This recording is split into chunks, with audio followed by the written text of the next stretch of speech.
Nice. What's going on, guys? This is the Cloud9 Podcast, Season 2, Episode 15. We are just about a few weeks away from the 2022 League of Legends season starting, actually. And, it's been pretty dry, for the league scene at the current moment in time. Now, I've been kind of watching that VCS tournament they're having right now in their region. The Kespa Cup should be starting very, very soon. The LCK 2022 lock-in tournament is supposed to be starting very, very soon as well. LEC is coming back pretty much in January. Everything is going to be starting again. So I've been using that time to pretty much just been, how would I say it? Taking a break from League, because generally when you actually, go through League the entire year. And guys, I've been going through League the entire year since 2015. I only really started creating content around at the end of 2018. No, I think we started creating content around, I remember 2019. Yeah, it was November of 2019 we started creating content, or somewhere near 2018, actually, somewhere around that period. So, just having to do content for League and watch it and follow all the narratives, all the teams, it just becomes a little kind of overwhelming. Now, it doesn't become so overwhelming where I'm burnt out, but generally when the season has, these periods where you just take a break. I like to use those break periods there's a break period generally before MSI starts. There's a break period before after MSI. There's a break before Worlds, and then after Worlds, then you have off season, and then you have, the season starting up again. So, I just wanted to make sure, that it is actually something that, you guys get a chance to get is a good amount of content. That's why I have to space it out generally when it comes to the off season, because if I blow all my content in one place, you're not really going to be getting anything. And what happened with this off season, different from the other off seasons, is a lot of the roster moves got easily fucking confirmed early on, and then you were pretty much just waiting to see where the shift was going to happen. Oh, is this team going to get Bjergsen? Oh, this team's going to get Bjergsen. That wasn't really the case this offseason. There was a lot of moves that pretty much were just set in stone. Even if everyone doesn't know, that free agency show that they usually have every single year, telling people where certain players are going to be going. This year's free agency show for the 2021 off season, actually, there wasn't really much there because you kind of already knew everything that was going on. They didn't really drop any bombshells that you already didn't know, and that's the thing. When it comes to this off season, that's what I've noticed is a lot more different. So, there's some Ocelot and Perks drama that happened, and I was sitting here going should I really go over that? Is that really something that you guys want to hear about? I know everyone wants to hear sometimes my takes on the drama, and it just doesn't really matter. Perks drama happened, or are you talking about the ones before? It was the Ocelot drama he brought up with Perks in his AMA thing. So it was damn, there's more to this shit, actually. And dude, that's what I tell people, man. Just because teams are winning doesn't mean that they don't have drama going on. That shit for the camera is just fucking fake.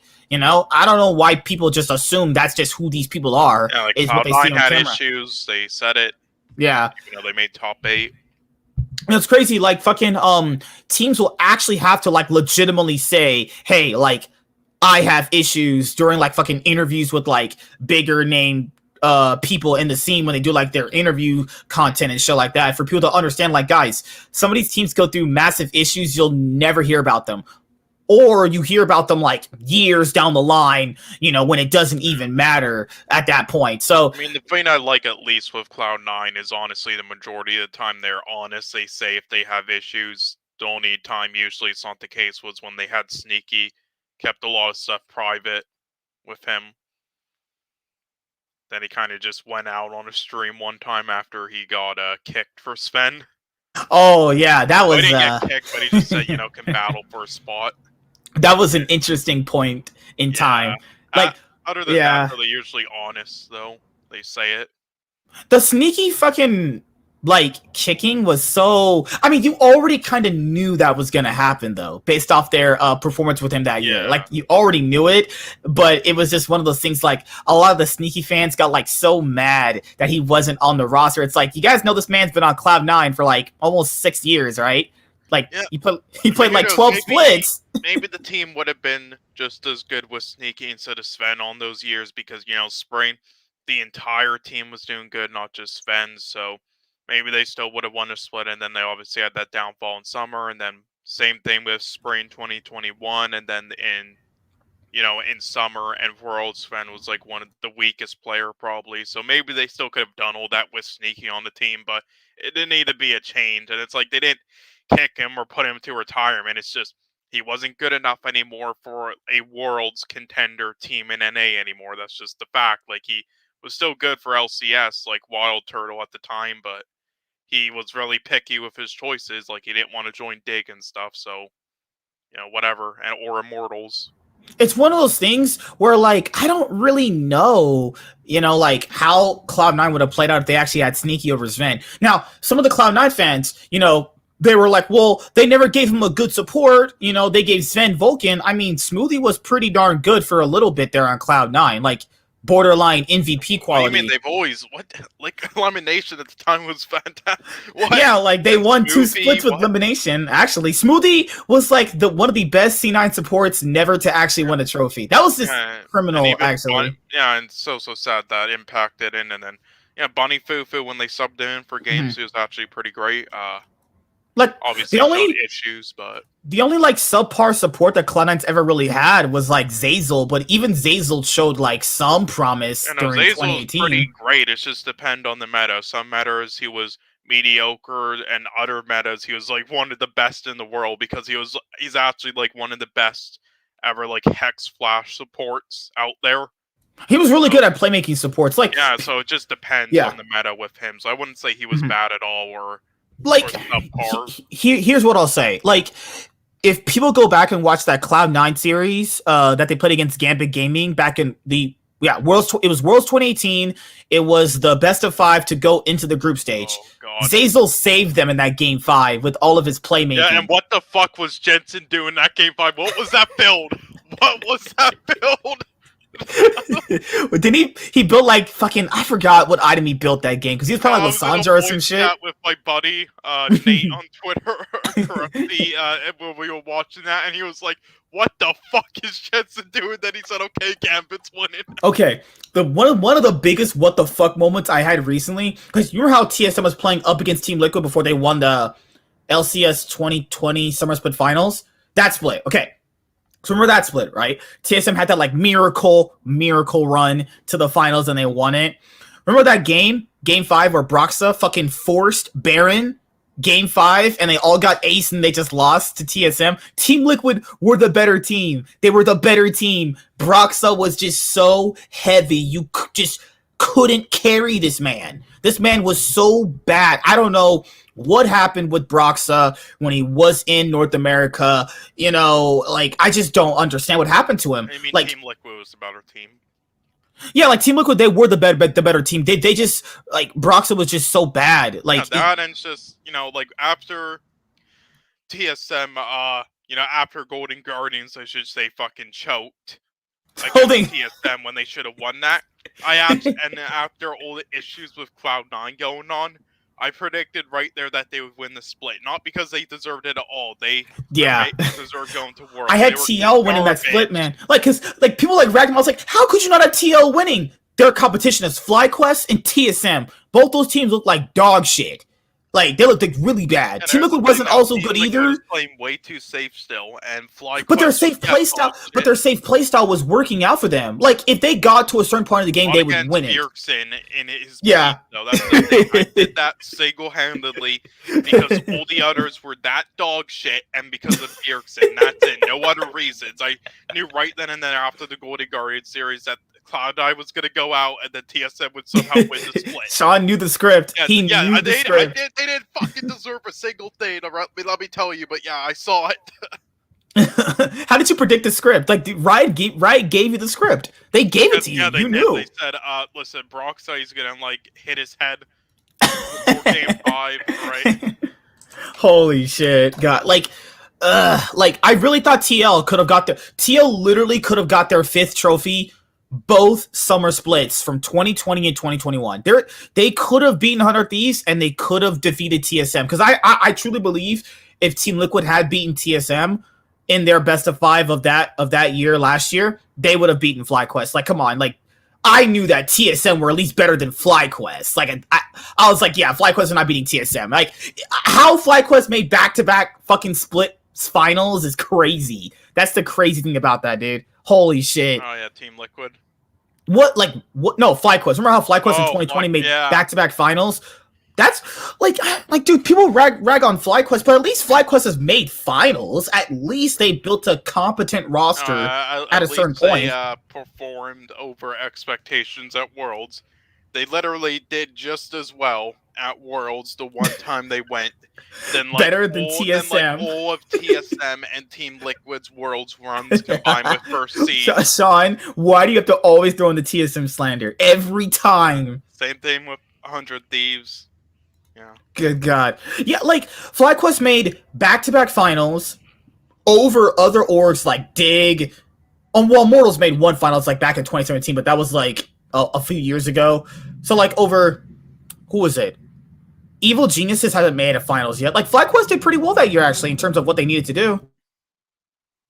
I feel like EG could make a finals this year, but it will depend on how strong the league is. If they make a finals, it has to be in spring.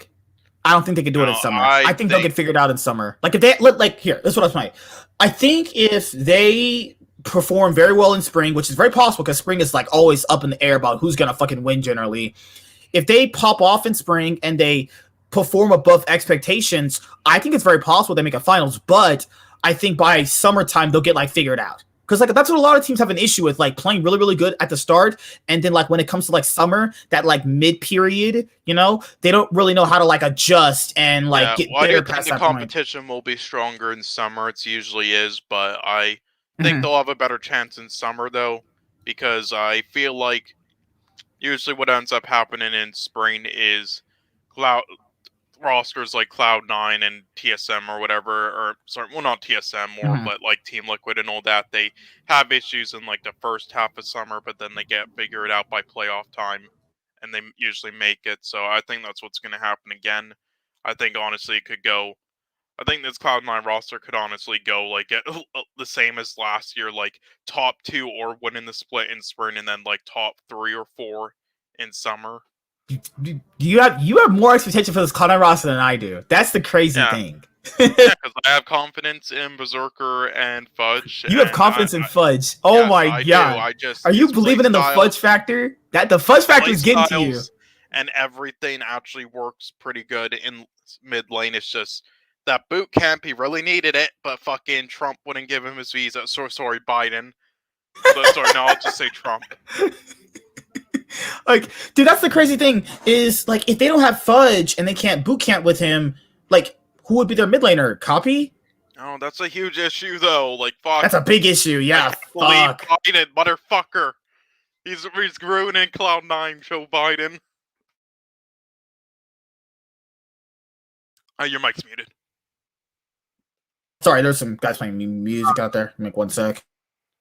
Yeah, they're playing fast. Because I was bringing up the LPL news, actually. There was some interesting LPL news, actually. Like, most of the news this week was just LPL roster moves, and the big one of fucking, you know... Well, LWX, they're building around a player that no one really thought they'd build around. That's the interesting thing, actually. They're choosing to build around LWX. That's the crazy thing. What Ross? Sorry, what team? FPX. They're choosing to keep LWX, and they're going to build a roster around him. I don't really agree with that at all, but okay. Like, he really wasn't... Like, he didn't die at all in, like, Worlds 2019 finals, and he was solid as fuck in 2020 and 2021, but he's, like, nothing special at all. Like, I didn't think he was, like... Like, he popped off that one split that they won, you know? That one split that they won in 2019 summer for the LPL, he popped up that one split. He's more like the result of like just the team around him, though. Really, sort of like Stixay in his I agree. prime. Mm-hmm. Like, All right, I don't guys. really So agree with that. I think they should have done it with Crisp. here is some. Most of the news today, guys, is LPL related. There is some LCS news. Don't worry about that. All right. FPX parts ways with Crisp. All these stand-up performances and wonderful achievements you have accomplished under our banner will never be forgotten.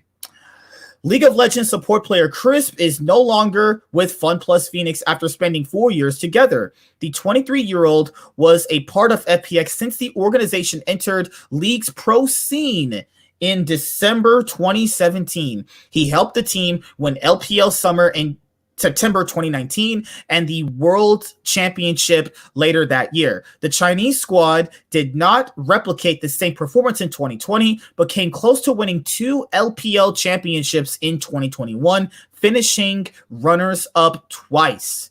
Yep, then you have the, where they tweeted out, today we bid farewell to Crisp. Thank you for everything you've done. We wish you the best of luck in your next chapter. This was the best player. Well, second what I will say is, player, quote unquote.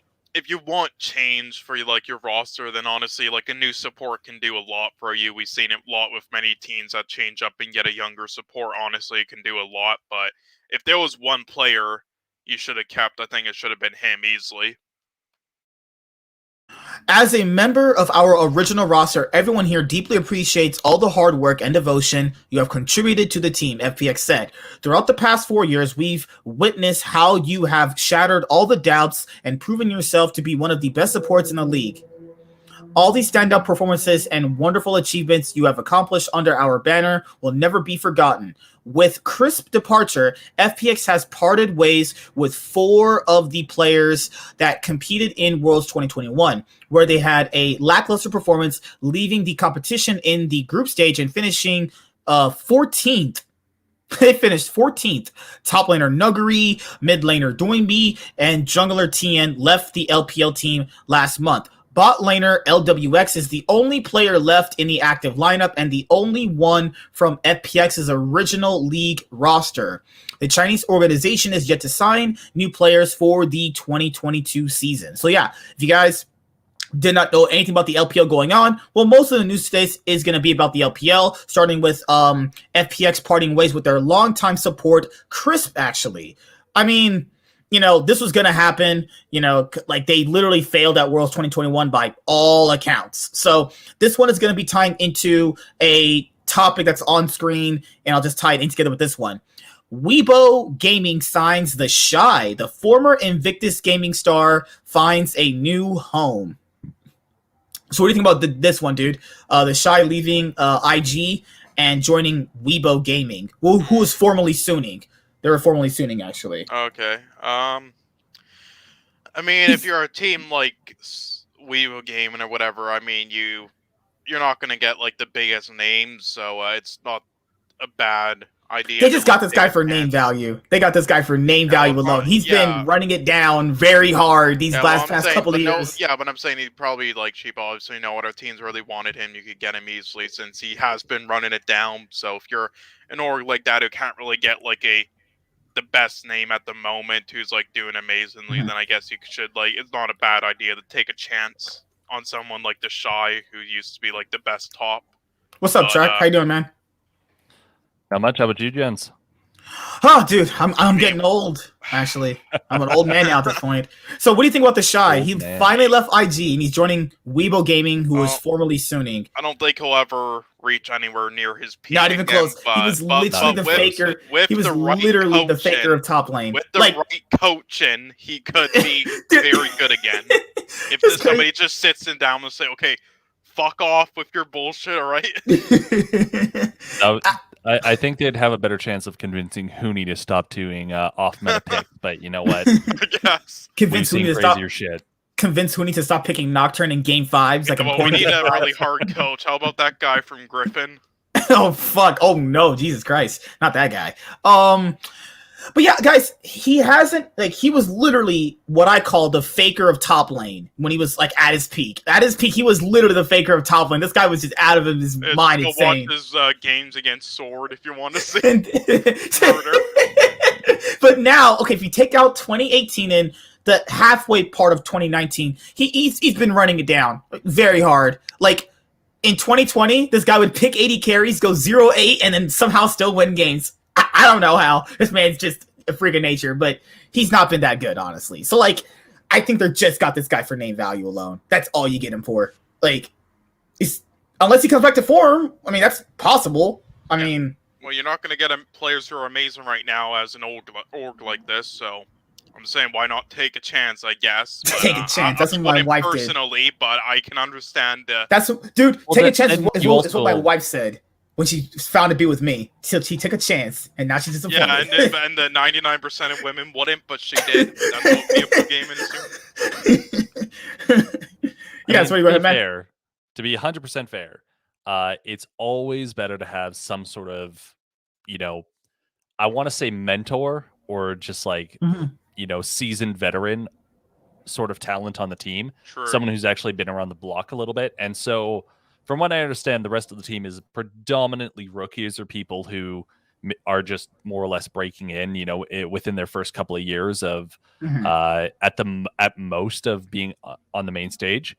So having someone like TheShy who does have admittedly a name attached to him, a bit of a legacy, a bit of a history, can always help at least provide a bit of a concrete base to the team.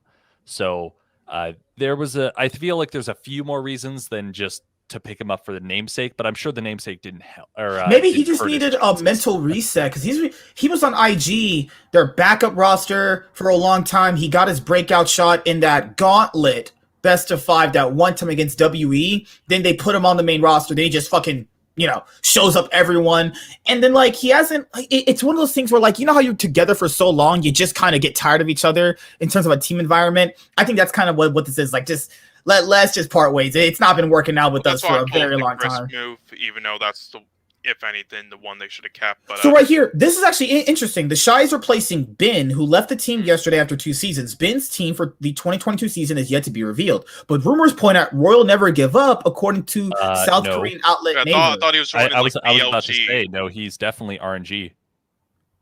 For Ben is actually doing RNG? That's crazy. Yeah, okay, RNG just picked up Ben. I thought that was like pretty much confirmed at this point. Well, yeah, okay. Well, that's what it says, doesn't it? Yeah, that's actually pretty good for them. If they get Ben, that's really good, honestly. Because it was RNG. Okay. Xiaohu is supposed to be returning back to the mid lane position because Cryan is now let go. I mean, Cryan played really bad actually, so makes sense. Yeah, RNG picks up. What do you mean the Andy pick was really good? Fuck you, Sean. Fucking dirty Canadian.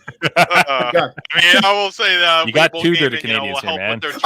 Why are all you guys who joined I know all you Canadians out there. You guys are just infesting my streams at this point. Oh my lord. Oh my god. RNG picks up Ben. Xiaohu returns to mid lane for 2022 LPL Spring Split. I mean, this man literally role swapped, won an international event, and then it's like, I'll go back to my original lane. I mean, how many players can have said they did that? They role swapped, won an international event, then came back to their original lane. I mean, he was pretty solid top lane, actually. He was pretty solid, actually. Mm-hmm. Yeah, I mean, he could always just, role swap in lane just in games now with his experience there. Yeah, I mean, what top laners, they're just becoming the new mid laners. That's kind of the thing, isn't it? A lot of people just role swapping, I've noticed that. There are a lot of top that I think are kind of like role swapping also to support. Okay, so we have that. I know KT did it the one time with that one player. Top Esports re-signs Knight, parts ways with 369, Karsa, and Yu Not too surprising. Honestly. Yeah, they did really bad this year. Knight is still incredible, but they did really bad this year. They need to rebuild that roster again. Like, it's one of these things because the LPL is so competitive, man. Like, and it's just so hard to really look at it from that objective point of view, where it's like, yeah, you did bad, but to be fair, you're in the LPL with like 17 other teams. Though it shocks me that UZI and Doggo on the same team. Cryan departs from RNG, joins Ultra Prime. That should be no explanation there. He played like straight up ass at Worlds. He played like he just didn't want a job. Feeder team. Ultra Prime. That's like East. He literally played like he didn't want a job. That's how he played. Yeah. Okay, so we have, what else we have here? Oh yeah, this is the big one. UZI returns to professional play, joins Bibli Gaming. This is something, actually. I mean, if any team's going to take a risk on UZI, and I hate to say it, it is a risk. The guy was a fucking god for the longest time, but like, Yeah. at this point, it would be like pulling double lift out of retirement and entering onto a team. Like, Which they did there is, contemplate. it's, yeah, maybe not entirely, because it's like, you know, the big DL is taking a big L right now, but all the same, it's like, what major competitive organization is going to be looking at UZI compared to some of the current talent ADCs and going, yes, we'll take that. We'll take potentially washed up. Mindless is a huge org, aren't they, Billy? They're huge, but just not in league, right? Like they've always been they've always been like a middle of the pack LPL team. I don't think they've made playoffs. I think a few times, but they've never made it past like round 1. I'm pretty sure. I'm 90% sure they haven't made it into finals ever, and I'm pretty sure they haven't made it into quarterfinals either. Anything with quarters, semis, and finals, you don't count these guys. So it's But that being said, their roster is also kind of stacked a little bit right now. Yeah, I was going to type up their roster right here, because their roster, when you look them up, oh my god, that is a disgusting roster right there. Doggo and UZI on the same team. That's just Doggo and UZI on the same team. It's going to be the same thing like RNG had with Karsa and MLXG. They're going to eventually choose one. Who will they eventually choose? I thought you were going to talk about Betty, but I mean, I'm 90% sure they're picking up UZI simply because Doggo his mechanics are fucking insane. And so with a little bit of coaching and a little bit of, I don't know, confidence, whatever you want to call it, I think you definitely take contention within the top 5, top 10 ADCs. But that being said, it's also a really fucking stacked just LPL in general. I mean, it's not like Fun Plus or Invictus or even Helltop Esports is really. Also, hi Abigail. Oh yeah, they were IMA. Yeah, they were EDG's sister team. They're like academy team, and somehow they became the org or some reason. It's weird how the LPL works. So this is their roster. Yeah. So that's UZI, Doggo. You have Breathe, and oh my god, these people's fucking names. Holy shit! It's what are these guys' names? Crisp, and they have Fofo. They have Fofo. Fofo was actually pretty darn good, actually. Yeah. Okay. They have Crisp, and they have Dian, I think is how you say it. Dian? I think it's how it's like DAIN, I'm pretty sure. Yeah, it's Dian. Yeah, you're right. Yeah, you're right. UZI and Doggo on the same team. Like, that's the thing. If they have UZI and Doggo on the same team, that's just like Gumayushi and Teddy. That's the same shit. Eventually, they are going to choose one. Depends. Okay, so you're in a love triangle. You're in a love triangle, right? You have to choose Scarlett Johansson or Elizabeth Olsen. It's like, I like you both. I love you both. But which one will I choose? Which one will I settle on? You know? I mean, 3 years ago, Scarlett, but now Elizabeth. Okay, Jesus Christ. Yeah, I mean, I'm glad Brave is out of that fucking WE team. He was like, oh, yeah, that team was going nowhere. Yeah, Breathe was actually good. That's a sad thing. So yeah, like they have been to Worlds before. Abigail's right. They were IMA. They were at Worlds in 2016, but that was a long time. Hey, maybe these orgs are just getting like UZI and TheShy so they can sell jerseys. I mean, that will sell your team jerseys. That actually will happen. But that's the thing is, because I know a lot of people are saying this could be like a finalist for the LPL, and it could. It could. I'm not saying it can't, but like there was that one superstar team that UZI joined back in 2015 after he left Starhorn Royal Club, and that team imploded hard. It was OMG.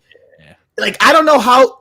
I want to see how UZI functions outside of the Royal banner. Because when he's under Royal, he looks pretty darn tame. But the other it's the same thing that happened with Reckless. Like under Fnatic, he looked pretty solid, but when he left Fnatic, he looked pretty fucking bad. That's the thing. Like. I don't know. Is this gonna be the same thing? Like he comes into this team and it's just gonna implode. Also, wasn't there a thing where he got knocked for someone else? Yeah, he got. What was it? In what Fnatic? Or when went to Alliance? He was going. No, he was going to some, not Oceanic, but some outside European team. and then they dropped him because they were able to get someone else. Oh, you're talking about the Carmine Corp situation. It's reverse. They wanted the other guy, but then Reckless didn't become available. Wait, are you talking? And What they are you bought talking him. about with UZI or? Yeah. Well, it's the same thing. Well, like, I don't know because this is one of those like okay. So the Team Vitality roster, with Perks, Alfari, Karzi, and Selfmade, right? Mm-hmm. That could really, really work out if all the players and everything starts firing on all cylinders. But it's the same situation here. It's like all these players are good. Doggo, Uzi, Breeze, Fofo, Chris. These are good players, though. Like, but could it implode? That's the thing. Like, this has the highest chance of imploding, especially Uzi. Uzi is not a guy. No. I can say there's one team in the LPL that has a higher chance of imploding, and currently that's Top. Top Esports, Knight 1v9, Xiaoping, and Tian. Oh yeah. Why would they get Tian? They watch Worlds 2021. They're like, Tian, I gotta have that Jarvan player. I gotta have that guy. That guy's got to be on my org, So and from a has regressed so much. And like JD Gaming, the biggest nightmare that I'm gonna have with JD Gaming is just trying to cast them. Because their fucking top laners are all just random fucking digits. 369, 1250. It's like, thanks, guys. Thanks. Good damn. Oh, I forgot. Xie returned to World Elite, actually. That was announced a few days ago, too. So, Xie's been bouncing around teams and shit. He started on JDG, remember, for like a week. And then, like, the LPL fans of that team were like, where's, what's that one mid laner they have? I forgot his name. Oh, my goodness. The JDG mid laner they always have. Oh, my God. Yagao. So it's always Yagao playing for them. Then they're like, where's Yagao at? I'm like, did you guys not hear an announcement? They're playing Xie. And then he played really bad, and you didn't see Xie that much, honestly, this year. And I think Xie's a good player, actually. Yeah, I like Yagao a bit more for their like circumstance. Like I thought both of them were pretty much even skill level. I just like Yagao more for JDG. So I want to ask Trax, since you haven't been here in a while, what do you think about the Fnatic roster with Wonder, Razork, Humanoid, Upset, and Hylissang? You think that could win the LEC this spring split? I mean, it purely depends on who actually decides to come to play. I know there's a lot of kind of like question marks currently going down with a few of the LPL teams because like Astralis, Teams BDS haven't really, even Mad Lions hasn't like, no wait, Mad Lions just got Recur if I remember correct. But there's still a lot of question marks on like finalizing the LPL teams. Early stages, yeah, I could definitely see it. I mean, Perks didn't have an amazing season, but I definitely would pretty bad. I wouldn't put him out of contention. And then self-made Afari by themselves. So your top three would be like Fnatic, Team Vitality, and I can't say right now. I would say Fnatic and Team Vitality are the ones that like just straight out the gate give me the most hope. But I mean, it's mostly just because like you're so taking iffy with Wonder. Because the thing here with like at least the Team Vitality roster, the problem here with them is like if you take them in current form, like Perks did not look good this year. He looked good for a little bit, but then he just kind of fell off the face of the cliff. Then he kind of brought it back for Worlds for like that 1 week to get him out of groups, and he just completely fell off again. Like so up and down. Alfar is going to be like the best top again in EU. Like even if you remove Perks from the equation, Alfari should at least equal Wonder. Like to say Wonder, he's a consistent top laner. Alfari didn't look that great, so I would say they equal themselves out. In the jungle, self-made versus like Razork or whatever. Self-made should just basically be running laps around the guy, and then Karzi versus Upset. I mean, Upset has the edge. I like Upset, but Karzi's got some sick mechanics. Really? So it'll probably come down to the supports. Hylissang versus I liked Upset more, Labrov. Labrov was actually pretty darn decent, but that's the thing. Even with I think it's gonna come out looking that great, man. You don't like the hill, and then he fell off. You don't like the Hylissang inting. You don't like the Hylissang running it down. I really didn't like it. Nope. I don't know about Karzi. Like I get his like upside with his mechanics, but a lot of games he just kind of looks like the bad side of like Jackie Love. But then upset literally blew up. So it's Oh god. Like I don't know. Like that's the thing, dude. I think it's gonna come down mostly to the jungle. Like Yeah, well, that's like, interesting to me though, because you like those two junglers have kind of a curse right now. True. I guess like I guess Yankos is just gonna pop in and be like, "Yo, what's up, guys? I'm carrying these random people you've never heard of." Like, so the power of the G2's duck. that G2's fucking way is like, hey, we'll just take some random guys you guys have never even probably heard of ever in your life. We're gonna make them champions. Now, Target Moss, people know him. Yankos and Caps. Yeah, no, totally. Yankos and Caps are just gonna hard carry G2, and Mickey X is just gonna be sitting in the background, just like he's gonna be their hype man. Like he's just gonna be like giving. He's gonna be the promise cube. Yeah, exactly. So you have this right here. Sword Art joins Weibo Gaming, reunites with former Suning teammates. So Sword Art left the LPL, came to North America, LCS. secured a $3 million bag in the LCS with TSM. In the LCS, yep. Yeah, and just like, okay, goodbye. Yeah, I mean, is Juan Fen still Is on the anyone team? really surprised? Like, honestly, it's just it's what happens. They're paying for 1 year, and I think a better thing is people are not fully understanding of exactly how trades and like contracts and shit work. It's not like TSM is actually out 3 mil on the entire transaction. Just like how Cloud9 says they didn't lose any money on the Perks deal. I believe them 100% because they made their money back definitely like a while ago by now. They made their money back, but then more than anything, people don't take into account that when you buy out the player, you buy out the remainder of the contract.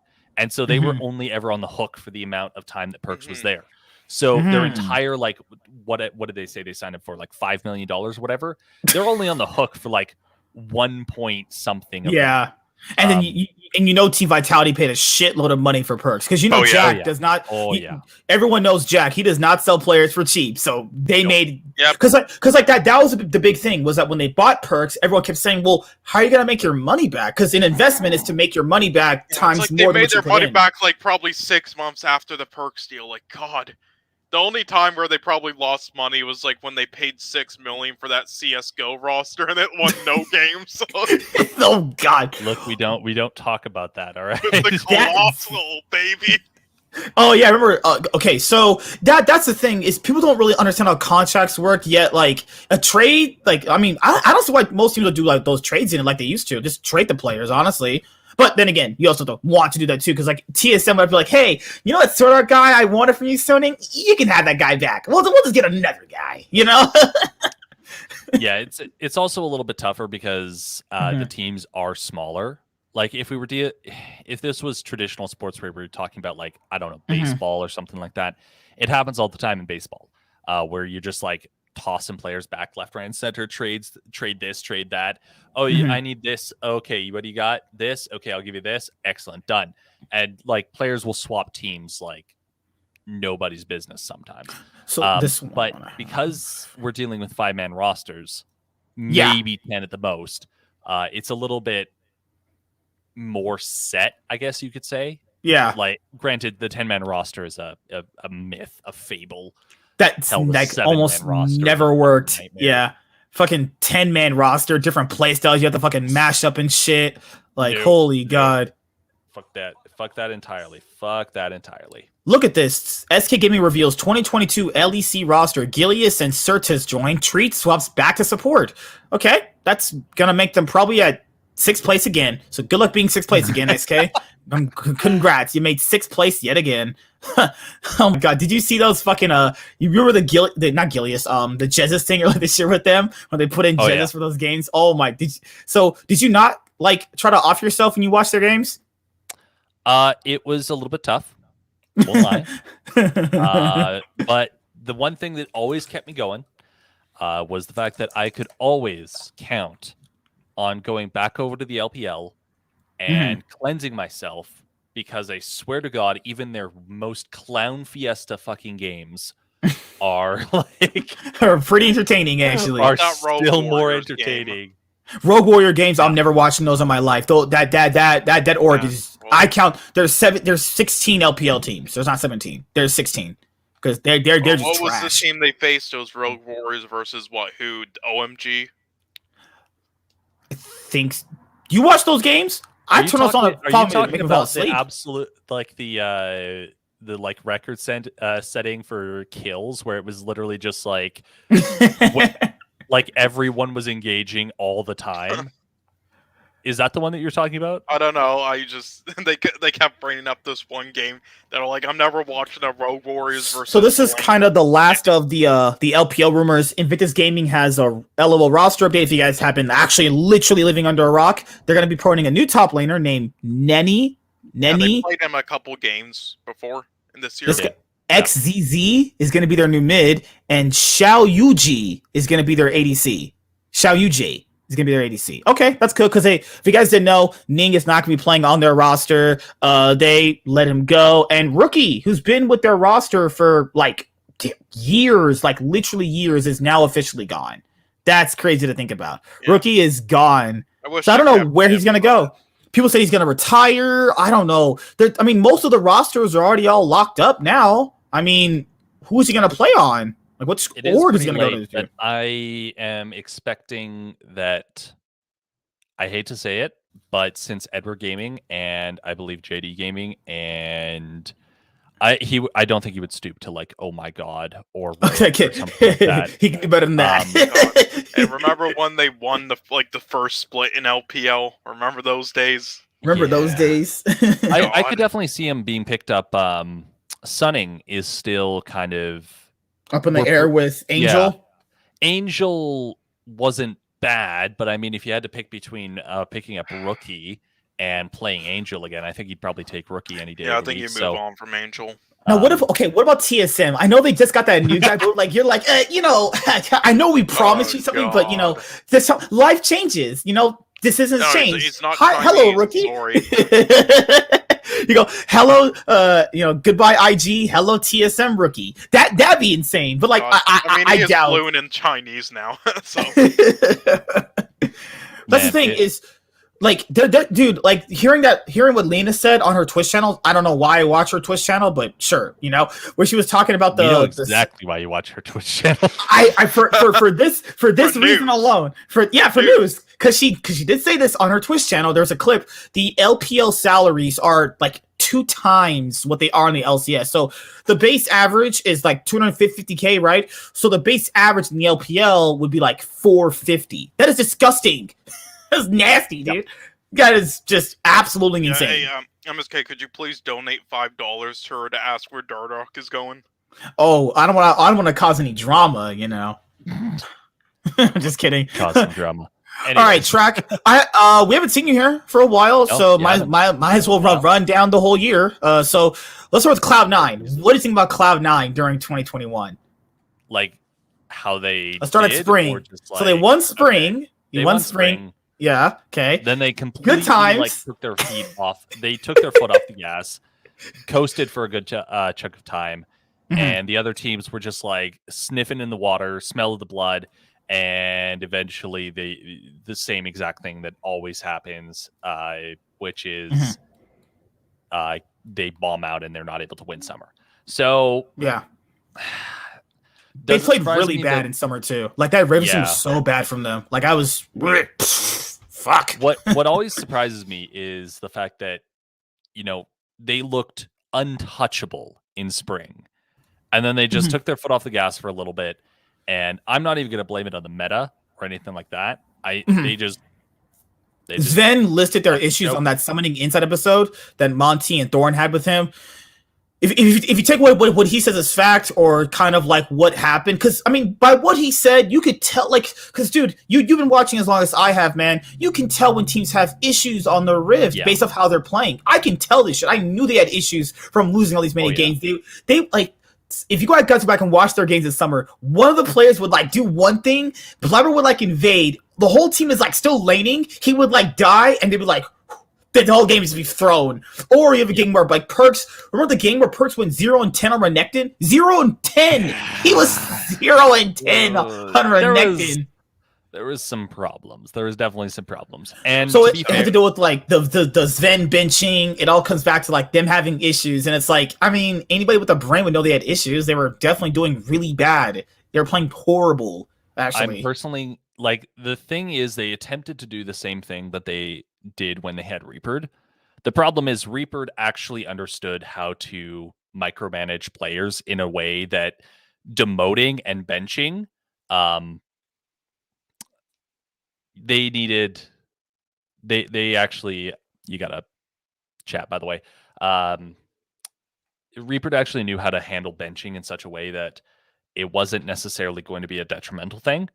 Versus in this case, now we see what happens when players see the benching as a detrimental thing rather than like a growth or anything like that. And the long-term effects of it, and just completely fucked over. Team Liquid, TSM. I'm trying to think back. Jesus, has been a while back. Who ended up going to Worlds? It was 100 Thieves, Cloud9, and Team Liquid. Right? Yeah. I knew TSM was going to bomb out, like, just from the start. Who told you this script? Riot gave you the script, man. After Lost got 2 kills, I knew he was going to do nothing with them. Yeah. Well, that was just it. There was what was it? It was Double Lift said this about Sven, but I think he was secretly talking about Lost, where he was like, if Sven gets a kill in lane, the game state hasn't changed at all. He'll never push the advantage or anything like that. I don't think he was talking about Sven. I think he was talking about Lost, and he just couldn't say it outright or something like that. Because they played around Lost so many different games. They played around bots so many different games, and nothing happened. Sword Art did shit all, and Lost just threw it half the time. It was pathetic, and I cannot believe that they got even close to getting to Worlds. It says a lot about NA when you only have like 4 competitive teams, and even those 4, you're like, ugh. It says a lot about Cloud9 too, because TSM were definitely in the driver's seats in a lot of those games, and that game 2 throw by TSM, that is some next level fucking choking right there. How do you choke and you're the one winning? Yeah. That makes no sense. Oh my god. I really would like to see NA have some level of consistency across like the top 5 teams as opposed to just the top 3. Well, now you have 100 Thieves in that. 100 Thieves now was in that conversation. Now we have top 4. There you go. We're gaining them due to year. Yeah, but they don't have Sunday anymore. They have Tenacity. Well, they're going to be running that 6-man roster, but like I generally think they'll choose one of them by the end of the year. Oh, at the end of the year, they're going to choose one. Either Sunday retires, they keep Sunday, or they choose Tenacity. This never is a thing. Guys, anytime you see a roster go like, we're going to have 6 people, one of them will eventually be chosen. It'll all get narrowed down to 5. That's how that always works. There will always be a bench warmer, and there will always be the person who actually plays. That's basically. Okay, so what did you think about Cloud9 when they went to Worlds 2021? I mean, again, we knew that they were going to get out of groups. You did? We never know how they're going to get out of groups. I was hoping. I honestly, after that first week, I'm like, all right, this is going to be the first time they don't get out of groups. Second time, because we're in 2019. They didn't get third. Yeah, you're right. Yeah. And then they still pulled it off, and I'm just like, what? Like, how much money did Jack pay the producers for this level of bullshit to occur? Like, really? It was. I honestly cannot. They didn't deserve it in the least. And the fact that it actually occurred and they still ended up as NA's last hope, still, I honestly wish they just bombed out, because that would I mean, they didn't deserve it out of some of the groups that didn't make it out, but in comparison to FBX and Rogue, you could say they did. Oh. Like, neither of the 3 of them. They should have just gave, like, damn 2 seeds. It was, yeah, that was just that group stage was just fucking weird, man. Yeah, like even week one, Cloud9 could have came away with 2 wins at least. Remember that game where Perks could have TP'd back to save the game, and he just kept split pushing his Rise? Yep. Then, in the Rogue game, Blabber went in and fed 2 kills. I'm like, all right, let's just competitively just fucking grief like that. Okay, this game's over. One just like dies under the turret. It was pathetic. Fuck. It was legitimately pathetic. And the only thing that made me feel even remotely better was the fact that Team Liquid was also getting absolutely fucking demolished. So that made me feel a little bit better. It gave you love. It gave you that sense of love. That our NA like, brethren doing the same thing. It's not like Cloud9's just shitting the bed. It's just NA as a whole is trash. Their group was awful, dude. Their group was really bad. The fact that they almost could have Team Liquid, go back and watch that group day, guys. They could have got out if they had beaten Mad Lions in that game, because Mad Lions would have been 1-5. Yeah, 1-4. They would have no chance to get out. Team Liquid lost to a team who was 1-3. I still laugh at how that group ended.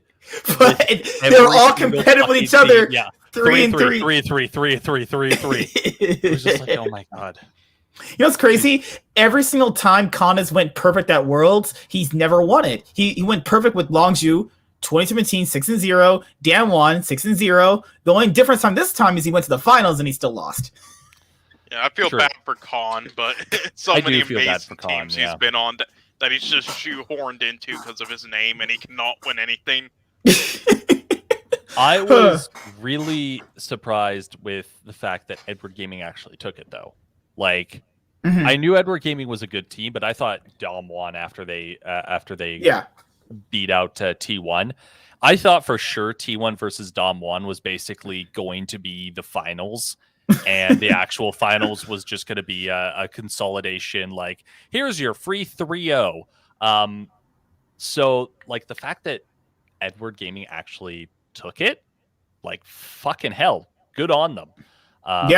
I think people were underrating the strong players that they had. Like, Flandre was pretty much like the best top laner at Worlds. Because, well, to be fair, there was not really any good top laners at Worlds 2021 this year. It was really bad for top laners, but he was like the best. Viper was arguably best. But I mean, top 3 ADC. Khan, Canyon, Showmaker, and Ghost and Barrel.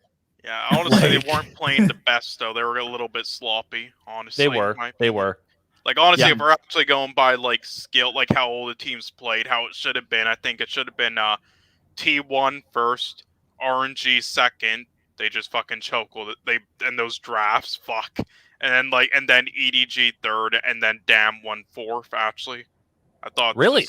His ranking surprised me, too. I thought he was getting paid by the LPL to tell me this shit when you were doing this shit, like, week to week. I was like, this man getting paid by RNG? I would have never been putting Dom 1 that low. Like, just from I had Damwon winning they're sloppy. Like, I had Damwon winning the event, and they got to fucking finals. Like, last year, we literally predict them winning the tournament. I'm like, yeah, they'll just do it again. They get to finals again. I'm like, yes, I'm a prediction god. And then, well, EDG beat them. And then no. And JJ had us one. JJ popped off so hard in that series, and that's the most important series to pop off is in World's Finals. JJ wasn't that good in the LPL. He was like okay. No, the weird LPL junglers that pop off. Yeah, like Ning, JJ, fucking Tien at Worlds. I don't feel bad for Khan because I feel like Khan was actually the weakest player during that. He finals. was. Ghost fucking put his heart and soul into those 5 games. Even though he was like running it down. He was literally running it down a lot of the best of 5s. Remember he could only play Jin and Misfortune? God, his Misfortune alts were fucking killing me, dude. Holy shit. Were. But to be fair, like, EDG did have strong players. Like, trying to come up with like explanations. You could see the MFLs zoning off the rest of the team, and it's like, no, he just either he misclicked or he's just giving up his fucking chance for a job next year. That's what he's giving up. It's just, EG had Flandre, they had Viper, they had Scout. They had good players in the key positions to win for the meta at Worlds 2021. And that's the thing. It's like, as long as you don't have someone getting ran over by Showmaker, Scout could handle Showmaker and then showed he can compete. But to be fair, dude, the LCK mid laners at Worlds 2021, BDD, Chovy, Faker, Showmaker, they all played insane. They all played really well. Like, and Scout, he was behind them, but he wasn't like that bad though. Like, he could compete with them. There was a game though that T1 went up against Edward Gaming, where Faker Scout just basically spent the entire game just be like, all right, this is your lane, Faker. When he played Azir. Yeah, I was looking at Azir lane. He just was like, I'm giving up. It's over, okay. And so after that, you didn't name the best mid laner, though. The best mid laner? Yeah, Icon. Oh, Icon. He was... Dude, you mean Mad Icon? That he was playing for Mad Lions. He was amazing. Icon played for Mad Lions in that game when he threw them that fucking chance at quarterfinals. Holy shit, dude! And now, what do you think of Doinby going to LNG? You think that could work out for them?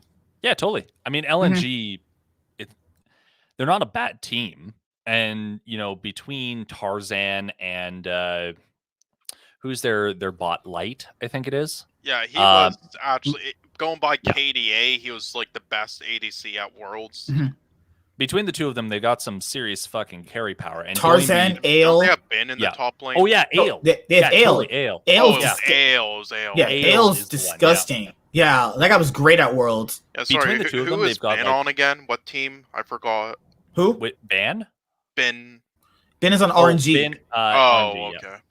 Sean, that Canadian brain is frying up over there, man. Sorry. Jeez. For some reason, I thought he was going to like BLG or something. Look, man, shit got legalized here. Like, you have to understand, we're like several hours behind. All right. So, what did you think about the 2021 offseason? Bjergsen going to Team Liquid, Hansama, Team Liquid. I honestly thought half of the news reports I was reading were fucking like early April Fool's jokes. Like, wait, it actually surprised you Bjergsen left TSM? It didn't surprise me that Bjergsen left TSM because TSM is basically just a cesspool of implosion and scandal currently. And I'm honestly surprised that the entire organization hasn't collectively just taken Andy and just been like, here's a pile of money to just fuck off. Wait, isn't that what their FTX the FBI hasn't like bust open their cocaine industry right now? Yeah, like honestly, it's fucking like I wasn't surprised that he left. I was surprised that he ended up on Team Liquid.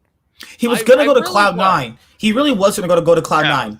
Bjergsen, Hansama, and Mickey X. They went with the LS route. Yeah, they went with the LS route the last minute. They're like, okay, the LS route is probably be a bit better. Now, that's crazy. If they really must be tunneling in on this LS fucking church to give up Bjergsen and Mickey X and Hansama. That's a lot. Maybe, because if they really think he has a high ceiling, which I could see, and they think if Hansama has like kind of a much of a one-dimensional play style, but the other roles, like, I love Fudge and I have hope in him. He'll do well mid, but I mean, over Bjergsen, that's gonna, I don't know about that. Yeah, to be honest, the one that surprised me was I honestly thought they were going to pass on Blabber. Like, same here. He's been a good jungler, don't get me wrong, and I'm sure you could still make a case for him to be, top 2, top 3. But I swear they could have gotten. I don't think they should have gone for Santorin. I don't think that would have kind of worked out. But they could have. I think a decent season. And I think Team Liquid need a jungler like Svenskeren. I think Team Liquid need a jungler like Svenskeren. I think that's who they need. Someone who can be. Someone who can balance out all the lanes and then still be able to carry on his own. Because this is what I said last year. Do you remember? Earlier this year with Team Liquid and Santorin. He's just not that good. He's not gonna get them as far as they need. They need a better jungler, not someone that's carry jungler. They do someone who can carry, but they got someone who can carry, but who can also balance out all the lanes too. Santorin, come on, man. Oh my, this man's telling on Kenby so hard. I'm not joking. Kenby on team on this roster. He's gonna mentally blow up in his brain having people and Bjergsen yell at him. The only reason Santorin can work now on this team is you've literally got carries in every single lane, and so Santorin could just be like, "All right, guys, I'm just gonna go power farm my jungle for 15 minutes." Just, like that's what Santorin does. He power farms, does like nothing, and then wins. I'm like, that makes what the fuck? And now he has at least lanes to play through, but everyone said that before about this guy. He'll have lanes to play through so he can effectively impact the map. He never really effectively impacts the map. He never does. He just kind of sits there, does a few ganks. He's really good at taking objectives. He's really good at that. But like, that's not how you win as much as Team Liquid wants to win. Like this guy has a ceiling on him, and I think they just need a better jungler. I thought Blabber really was off Cloud9, dude, because like Blabber, Perks, Zen, and Vulcan all played like shit from MSI 2021 all the way to World. They played bad. I have a distinct feeling there is some internal shit that kind of resulted in that. It might have been a fudge call or something like that, because it seems like they're going all in on the fudge train. And yeah, that fudge factor is huge. Not even the worst decision they've made, because the fudge factor was fucking huge. The guy's a monster. The best. If you discount Spring, he's been like their best player like all year essentially. Even in Spring, man, the guy was fucking just powering up in Spring. He was ramping up. Yeah, he saved Cloud9 in that game where he played Malphite in that Team Liquid best of 5. He was saved. Yeah, in Spring for the most part, though. Like it's just that. Sorry, I lost my train of thought. It's just, people are way over hating him because of narratives. Like, those fucking stupid casters placed in 8th and 9th. What are you doing? I didn't go that low. I went like 6. I was like, he's probably like 6th best, right? Right now, because people got to factor in, I'm judging the right now. I'm not judging the future. You can't account the future, because what if the future showed he was just not that good? Then it's like, well, you guys were right, but it played out that he actually was pretty darn good. Like, the thing here with Fudge is I don't know how I feel about him mid, because he's going to be trying some top lane shit where it's not going to work out for him. Because if he tries freezing the way he was trying in top lane, remember, if you play like a Syndra versus Orianna matchup and Orianna pushes you in, and he's trying to freeze the lane, I get a chance to dive around the map. But, I get what you're saying, weird. But that's probably just stuff he's going to work on during the off season. Those things, and when you it's not even that. It's just more like mechanics too. Like, is he really going to be better than like Bjergsen, Abadage, Power of Evil? Oh, he could go toe to toe against them.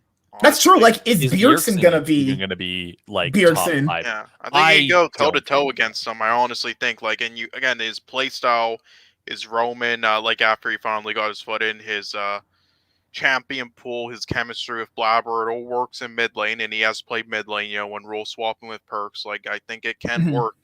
That Korean boot camp would have been really helpful. That really pisses me off. Fucking Joe Biden, god damn it. Oh my lord, this man's crazy. I don't know. Dude, I want it to work. I want it to work so bad. But, all my answers get somewhat kind of, I guess, resolved when the matches kick off in January 14th, 2022. So we only have a few more weeks left. I'm going to tell you exactly what's going to happen, all right? And this is I'm pretty confident in saying this. We are going to see them completely fucking explode and just be the worst fucking thing in the history of ever for the first few weeks. Because there is no way this entire roster just gels right away. Yeah, I agree. The boot camp would have helped a lot, but even then, we're talking about bringing in 3 native Korean speakers, onto a team where the in-game leader, I assume one of the big in-game voices, because he always was previously, Fudge, is going to have to at least learn a little bit of Korean, or the other players are going to have to learn a bit of English. Jack said they're all going to be learning. Yeah. There's going to be huge fucking communication issues right off the bat. So all the teams that have superior gel, speaking fluently to each other, is going to be better. Like, we're going to see Team Liquid just literally throw everyone into a backpack and just kind of be like, this is the LCS power team. I don't know. You have 100 Thieves still there too. I think 100 Thieves and Team Liquid will be there. Evil Geniuses and Team Liquid are going to be the top easily. CLG, Dignitas, FlyQuest, Golden, TSM, Cloud9, they're all going to be fighting for middle of the pack. I don't see there being a absolute 100% bottom tier fucking team right now. I think the closest thing that we have is... You're going to say CLG? No, Dig 100%. If they continue with Blue, it's Dig. if they continue with Blue, but Neo, I feel bad with Neo. At least Neo and Fake God were able to put on some carry performances last year, so I at least I have a little bit of faith in there. I was actually going to say FlyQuest just because Jose, how do you say it? Jose Diodo. Jose What, you don't Diodo like him? was just so fucking inconsistent. Yeah, it's not like he was bad. He was just super inconsistent. But to be fair, he was on FlyQuest. It was a dumpster fire. And fell off faster than my opinion of his play and my criticisms of him in the first few weeks, because he fucking surprised the shit out of me by actually being halfway decent. And then immediately after I was like, holy shit, Afromu can he still play? He immediately just like, yeah, I mean, I don't think they'll be like bottom. I just don't think they have a high ceiling at all. No. Kumo, I mean, he was good on the C9 Academy teams. He was on Evil Geniuses for a bit. He was Evil Geniuses for a little bit, so he's got Johnson, like why didn't they play Tomo? Come on, Tomo. Oh my god, dude. Yeah, well, Tomo was way better. Like, I didn't mind Johnson at all. I thought he was good, but like some of these players that are good are on like bad LCS orgs that can't showcase their skills, man. It just sucks sometimes seeing them like carry these fucking games and shit. Because right now, guys, we have the LCS 2022 lock-in draft results. So how does this work? Like what, top 3 get in? Like top 3 advance, or like what, top 2, right? No, yeah, it's top 3 get in. Fuck, I don't even remember, man. I don't remember, dude. Well, it kicks off January 14th. Change everything. It kicks off January 14th. Yeah, it's only bottom one that doesn't get in. So the 2022 #LCS lock-in draft results. Matches kick off January 14th, 2022. Group A is 100 Thieves, Cloud9, TSM, Golden Guardians, FlyQuest. Group B is Team Liquid, Evil Geniuses, Immortals, CLG, and Dig. Well, that's a free group for pretty much these two. I think we can count that. That is Wild Turtle, baby. Hey man, like I'm not gonna lie, Wild Turtle is like one of my favorite players to still see, because he is the ultimate just like 2 middle fingers in the air. Like for some reason when a team is like, all right guys, we need to win this game, we absolutely like can't let them, we've crushed these guys before, it's okay, somehow Wild Turtle just has this magical moment where he's just like, I'm gonna fuck these guys up, and just 1v9 the entire rift. It's just like the other team's like, how did you not play like this the rest of the year? And he's just kind of like, it's only for one game, don't worry. The fact that this guy is still getting spots in the LCS, Wild Turtle and Afromu still getting spots in the LCS. And to be fair, they're not ever like the worst players ever. You know, they're still decently competitive for what they're offering. But it's like, should you just take a chance on a newer guy if you're just going to get the same shit with them? I don't know. I don't know how these orgs generally think. But when it comes to Group B, I think Group B is... Here's guys, Group B's results is all decided like right here. There you go. That is Group... Where you see Group B right there, Team Liquid to Dig, that's how that shit plays out. I think CLG could surprise. Okay, so they're gonna get third. That's what you're saying. Well, if they had the better mid laner than Palafox, I think they could actually like go toe to toe against EG. EG, because I forgot. It's gonna be Jojo Pion and Jojo Pion's first competitive game. Actually, if they had 5Fire or Jensen instead of Palafox, then they could have got second. Like, I like everyone else. Luger has a high ceiling. Jensen? Oh God! Where did Jensen end up? By the time no one yet. No one. But so by the he's gonna be teamless. Jensen's teamless. He's been playing the LCS since 2015 I'm not even like saying this to like knock on Jensen or CLG. Like CLG Jensen could actually work like with the rest of the team. They could actually generate great synergy. Okay, dude. There's a thing with playing the LCS and there's playing on CLG. You gotta pick and choose your battles here. Well, they did their own management. They revamped their thing. Come on. CLG. Hope. Yeah, I do have hope. I have hope for. I think Contracts and Luger are fantastic right now. That's true. Actually, that's true. Contracts did have a pretty good season, and so if they just Palafox is fine, But that's just it. He's fine. Why the fuck are you running? Is trash. How broke are you that you can't pick up Jensen when nobody else has picked him up yet? The sentiment that a lot of people gave off that I was reading through like a lot of videos and a lot of tweets on Twitter from like the professional people is that his contract is not worth buying for the player you're getting. That's the sentiment. I'm not saying it's true because it's definitely not true. Like that's the thing is he's not a bad player at all. Like just like. I don't know. Like, these orgs always say they want to compete, but they don't pick a player up like Jensen. Now, to be fair, I prefer if orgs like Golden Guardians, FlyQuest, CLG, Dig, and IMT bring in, like, brand new players you've never heard of and have them pop off. And if they pop off, they go to bigger orgs. Does that at times. Like, they try to do that stuff. Yeah, so, like, that's my thing is, like, these bottom-tier orgs, you know, like, their Golden Guardians, your Digs, your FlyQuest, your CLGs, like, they should bring in, like, the native NA talent just to have them you know, show off what they can do, and then maybe the bigger LCS orgs could pick them up. That could be the thing, right? But the thing here is, you know, that because that's the cheaper route, though. You know, they're not spending a whole lot of money. That's what they're trying to do now, though. These teams, like you're saying, that's what they're kind of doing now with like players like River, Pride, Stalker, and stuff. Like they're kind of doing. The only one who didn't this year really is IMT, which boggles my mind. I don't know why they like picked those players out of anyone. Like they should have definitely. Well, because CLG didn't entirely fucking implode like we were hoping for. And unfortunately, Vector's full license. They imploded as we expected. They imploded like right near the end. But the problem is they only exploded at the very end.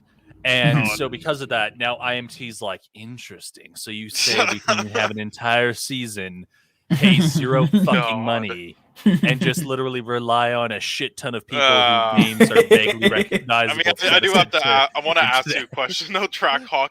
Sure. What do you think would be a better bot lane, Wild Turtle in Destiny or Value in Zazel?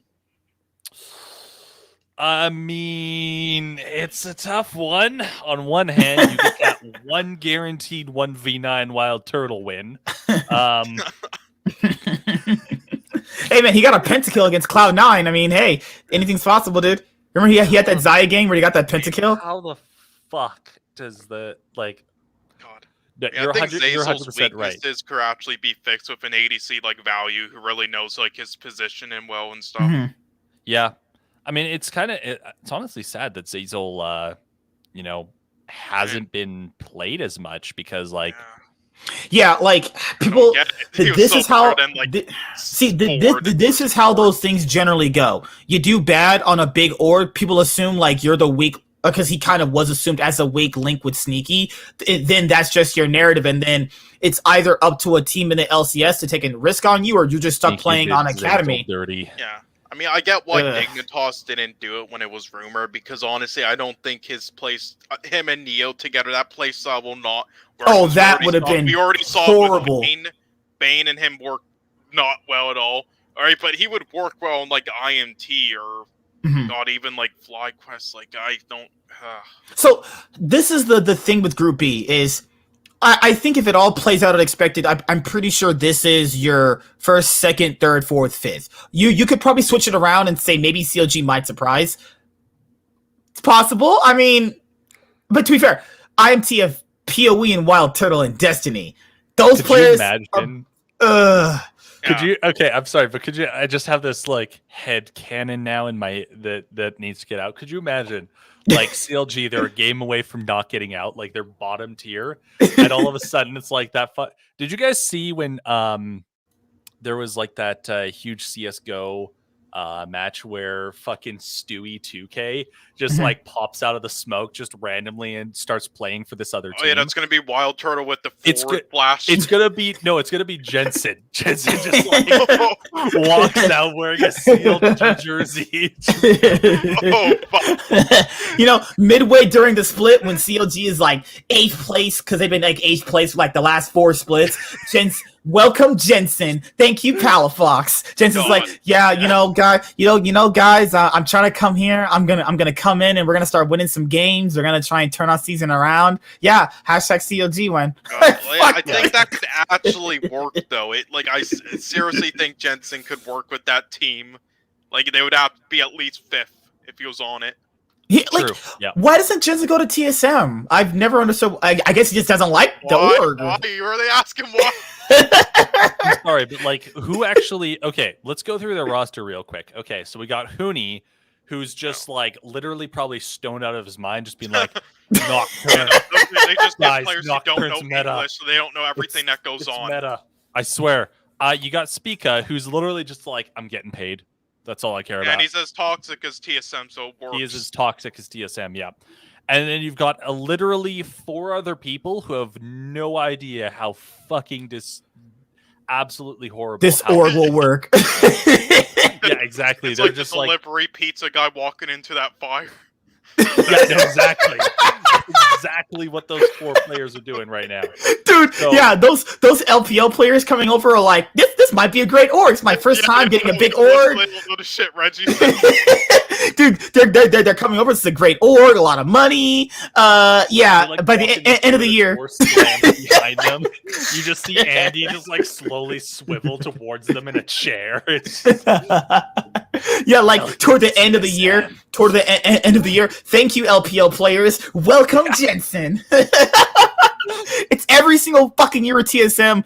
you just see expect him to Jensen do well. like walk in with a hazmat suit, just like, hey guys, I'm playing for TSM. Oh my god, dude! Like that's the thing is like, I don't know, because like if you go back to TSM, we'll say like this is group. Sorry guys, I was trying to see something but I didn't get it. So Group A: 100 Thieves, Cloud9, TSM, Golden Guardians, FlyQuest. I mean, I guess Cloud9 and TSM are fighting for second. I mean, No, dude. I'm sorry, but like, out of they're all like, those teams, what do you Okay, think? Cloud9 so bomb out? What do I Cloud9 bomb legit- out and lock in? That'd be no, crazy. I legitimately think it'll all depend on which of those 4 teams. 100 Thieves just wins, just straight up, they win. Yeah, yeah. Tenacity is not going to work out for 2 games. They'll throw someday in for the rest of them. Yeah, they'll panic. They're like, "Oh, Tenacity doesn't We'll work, be guys. Our 2 games results-based analysis. He's just not good." I genuinely think TSM is a sleeper team to actually win lock-in. They're not going to do shit in the next Fuck, 2 dude. splits, God but, They just do. but Okay. for pointless lock-in, they Trackhawk just doesn't want to hear TSM win in the same sentence. That's what he just doesn't No, No, want it's to hear. just for actually think- I pointless think- lock-in, not for the other 2. I think that like, okay, 100 Thieves should take the group. Just Yeah, they yeah. should. Based on all metrics available to us, they should. Yeah, they Um, should, but something has. I have a feeling they might pull a damn one, though, for some reason. That'd be hilarious, man. TSM, I could see TSM as a solid second just based upon the names alone. They've got enough kind of like core people. And honestly, Huni, when they actually just let unhinged Huni play, is terrifying. So like maybe they can make that work. Golden Guardians and FlyQuest, I mean, Pride Stalker's a bit of a risk, but at the same time, he also was just making the rest of the junglers in Academy look like total scrub. You know, I bronze don't think five it's much players. of a risk. I Um, just don't know how his ceiling is compared to the rest. True, yeah. And Lost, as long as I'm sorry, but anyone's better than Stixay, so it's fine. But It's GG an lost. upgrade. GG lost, true. But Um, yeah, that's the thing is they got an upgrade in Lost, but Lost is still not good. He's a middle of the pack ADC, and they like- got a solid upgrade all around. Like Yeah, they did. Licorice? Yeah. Licorice isn't a bad top laner. So they have a middle of the pack, quote unquote, top laner. They have a middle They've pack ADC. They've got a Middle of the pack mid like, laner. I would say higher than middle of the pack. They should have got Licorice someone wasn't like bad. Eon instead. Yeah, a Blaze Olive wasn't bad. He was like pretty solid. I'll give him that. Yeah. It was Blaze okay Olive. when he actually was given a real team, yeah. Oh fucking god, Jesus Christ! This is Sean. closer to a real team, so we might actually see. Yeah, It. they have Ole. I don't have really any faith. I'm willing in, to give Ole a chance. I don't have any faith in FlyQuest initially, but I mean, they might be able to pull out some wins at least against. I have zero faith in Cloud9 right now. Actually, like I'm just looking at this like it can work, but you're will gonna it? need like a lot of Just spool believe up in time. friendship.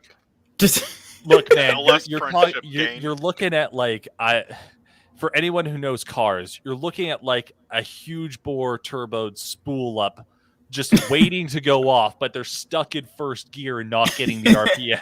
Like they're just like redlining, just like we're gonna get there, and the turbo's just like at critical mass, just waiting. But that's the thing with Cloud9, dude. I think it could. It's all a bunch of because you want your team to do well. It's guys. It's all hypothetical. If Summit really is the best top player, because people need to factor this in. LS recommended they get Summit. That means he didn't think Fudge was that good at top lane. So he's like, get this better guy, because you can't have that guy. no, top lane, you have to have Summit. And Fudge even said himself, Summit might be better than me. He pretty much admitted he's better, right? So that means they probably might have the best top laner in the LCS. Probably might, depending on their words, without any gains, right? Blabber, still, depending on his world performance, top 2, top 3 jungler, at least top 4 jungler. Oh yeah, how do you say Blabber, what the fuck are you doing in Korean? Somebody know me top hookie cockshot? I don't fucking know. Like, wow. I'm just I don't know. Hoonie hopped on like hung no. Don't be doing that. Jesus fuck. Go up to a Korean person and say that. He's like, no, you stupid. What you doing at the crowd? Yeah, no, not right now. Are you the same person who like hears Korean people talking and they say that common word that sounds like the N-word and you just look at them? Oh god. They started rapping actually. They're called rap gods in Twitch, actually. I mean, their casters are insane. Not even gonna lie, I don't understand a word that they're fucking saying, but they are so hype. Did you watch the game at FPX when Cloud9 won? Did you see that? That was oh my god. They were so hyped. Oh my god. Dude, it was so amazing. They were just like, Cloud9. It was just like, oh, dude, I have no idea what you're saying. But you need to see the reaction to when the British stole that Baron in 2018. They were like, oh god. Literally. I don't even watch. Dude, that's the hype shit we need. Dude, I don't watch the English cast for LPL or LCK because their casters are just so fucking fun to listen to. Like they just, NA casters and like LPL casters need like a hype train initiative like LPL and LCK. Like that's why I'm trying to learn 100%. Korean just for that and their films. So, dude, okay, the last thing, because we talked about the draft, I think how these results play out, or I think that's how they play out, honestly. 100 Thieves first, Cloud9 and TSM will fight for that second place spot. I think that's how they'll go off, it seems. I mean, depending on how it goes. If TSM and Cloud9 bomb out and lock in groups, that is some telling shit about how the season. I'm calling it fucking right now. There's no fucking chance that Cloud9 comes hot out of the gate. If they win lock-in, if they win lock-in and your prediction pans out the way this happens, my god. If they win lock-in, that says more about the rest of the other teams than anything else. It does not mean shit for them. It means that the rest of the teams are so dog shit terrible right now that their communication is worse than a team that is trying to learn a second language. Fudge is going to play a Caldi, and he's going to go like 20-0, right? Every team is just like, they're doing pick bands, and everyone's like, all right, now Fudge has played a Caldi the last 10 games, and he's carried every single one of them. What should we do? And the coaches are just like, all right, big brain time. We're going to ban out Blabber. And it's just, that's the thing is, like, guys. By my finals predictions for lock-in right now, I mean, based off the strongest teams, should be 100 Thieves Team Liquid final for lock-in this year. Should be, based off the results. Like, I love Cloud9, but I have to see games from them to more accurately predict how they're going to play. You know, there's just nothing I can do right now. Tencent has a pretty big wallet that might be able to buy lock-ins. Okay, so how did you feel about LS joining Cloud9? Trackhawk? Oh my god. Okay, so disclaimer. I actually really like LS, not just as a caster, not just because of his past history, not just because he was actually one of the big names in StarCraft when I first started in esports. Okay. All of that history aside, he's legitimately a smart fucking guy. There was a reason the T1 was going to pick him up as head coach. Anyone who's like looking at him and just been like, hey, LF, as the coach, like, hey. No, they have not watched his streams or anything, clearly. No. You watch one of his streams and you will understand exactly how fucking in depth and how much research this guy does. Out of every single person that I can think of, short of like, actually to be honest, I can't think of anyone. Maybe Reapered. Like Reapered would be like, the maybe only person who like has just to test the out only- one matchup. Like Monty doesn't do it as much, but LS is probably the most Monty was in-depth close. guy. Yeah, Monty when he really was in close. depth, he was really good. Like LS is probably the most in-depth guy right now for League. But here's the thing: no one even remembers he used to be an LCS coach. He was on Gravity. He coached before. He's coached on teams. They just haven't been successful, and they haven't been big orbs, quote unquote. Resources, like this. Yeah. So I would have actually loved to see with T1. Too bad, they're fucking fans. Crazy. Yeah. But yeah, go ahead, man. Put in a jail cell. Fuck's sake. I mean, at the end of the day, I'm really excited. I think that first things first, it actually makes sense to have someone because he's been in Korea for quite some time at this point, so it makes sense, kind of bridging the gap. Yeah, his entire time started with he's natively English speaking and all of that stuff, but we've heard him speak Korean a lot, and clearly he's able to handle both languages, get a handle on both languages, so he can provide that kind of like buffer between Blabber and Fudge and everyone else. So I think that was really important. But honestly, I'm just excited to see what he actually brings, because everyone is always like, well, if you can talk so much shit about LCS, their coaches and shit like that, well, put up or shut up. It's now your time to, Yeah, and I think he's going to. I'm more confident about LS as a coach than I am about Cloud9 as a starting roster right now. So he's gonna have to do so much to get this to work. I really like him. Yeah, I'm optimistic about it. Like, I don't like everything he does, but yeah, I'm excited to give him a chance. Yeah, they need a new direction because Mithy just wasn't cutting it, man. I'm sorry. No, he's a good assistant, not a fucking head though. Like, yeah, like I like the roster when Rainover, like when they finally won Spring, Rainover had what he needed to win. Like he understood what his player needed. Like, Mithy was just not cutting it. Like you could tell he was out of sync with what they wanted versus how he thought about the game. Like they play completely different. Like they had two different ideas about how they wanted to play the game, and it definitely showed because those drafts were pretty fucking awful. Well, that's the thing. Pick Tom Kench, and then in game 2 of play-ins to Miss Worlds in 2018. I mean, that's the other part that makes me really happy is I think LS is probably going to more or less fix a lot of their issues with draft.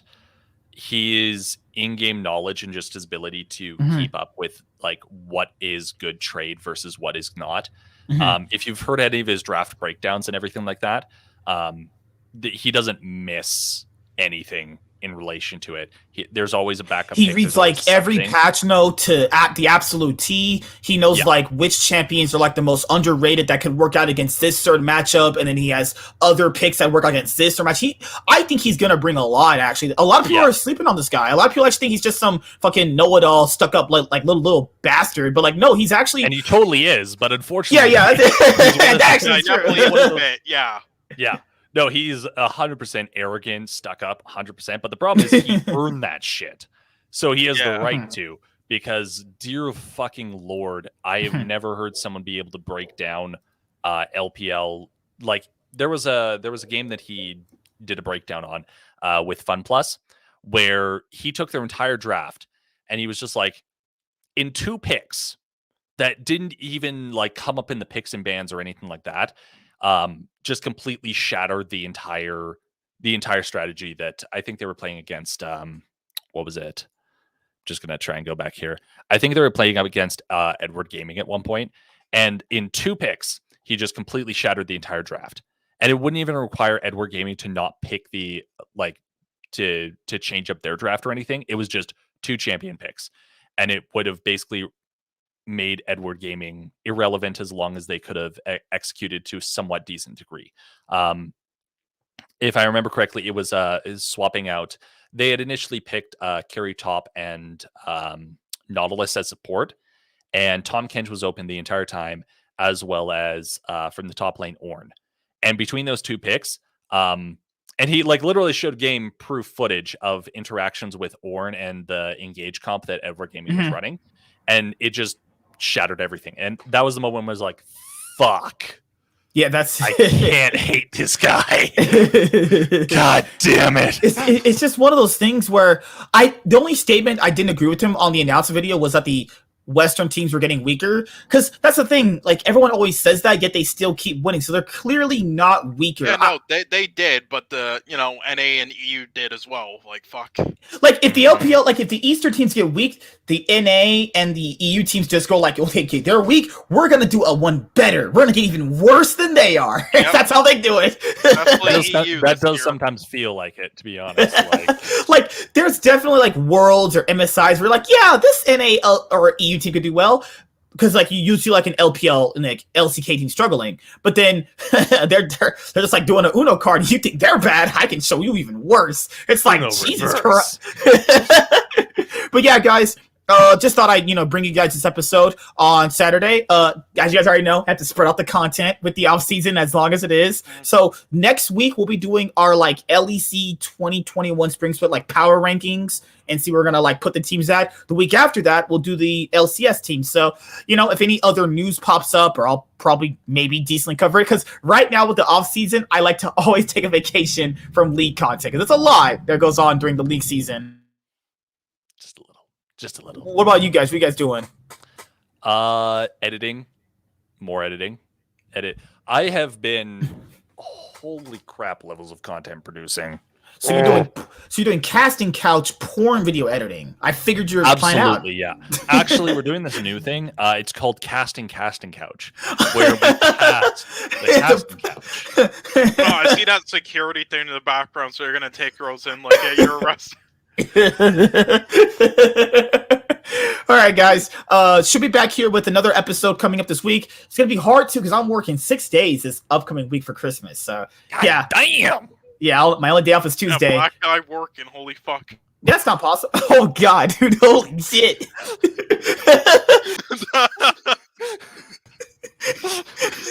Yeah, I'll tell you what's gonna happen. All right, so Fudge is gonna be like, "Hey, Summit, you want to do a role swap mid-game, for a strategy?" And Summit's gonna be like, "Now, fuck you, Australian dog. I stay top lane," and then they're gonna have an argument, and LS is gonna take Fudge's side, and then all the Korean fans are gonna be like, "Oh, he's being racist. He's just being racist." And then Mallet's gonna like throw fists again. He's gonna be like, I stay top lane. No, you don't tell me what to do. I stay top lane. You tell me to do shit. Oh my god.